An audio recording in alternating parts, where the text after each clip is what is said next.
Now we're joined this morning in Health Watch by California Congresswoman Mary Bono Mack, who was elected back in 1998 to fill the seat left vacant by her husband, Congressman Sonny Bono, who was killed in a skiing accident.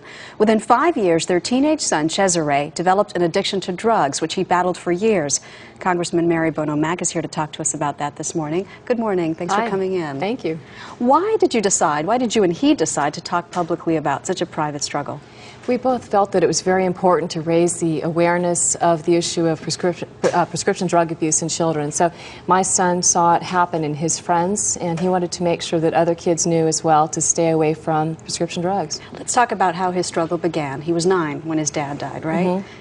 You saw that effect on him immediately? Oh, well, of course. The loss of a parent is a huge loss, but it really didn't manifest itself in any way that was, I think, more troubling that would indicate future drug abuse until later on in high school.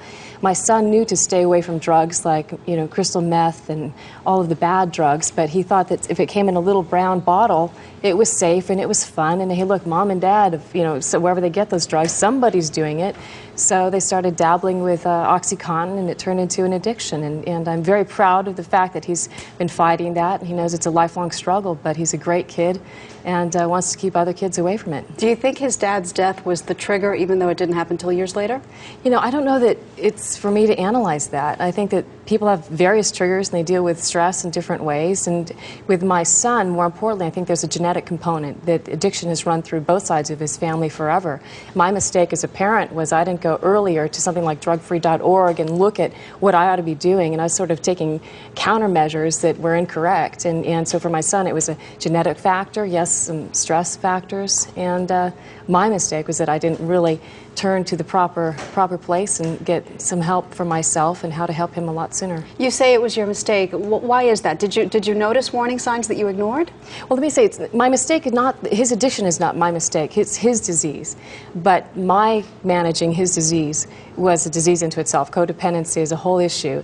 But parents always sort of have to, when you deal with prescription drug abuse, it's not that your kids come home and they smell like alcohol or they smell like pot. You can't do the old sniff check. Mm-hmm. It's a lot more complicated and a lot more dangerous than that. But did your gut tell you that something was wrong? Was his behavior different? Did you have any way of knowing all those years that he was addicted?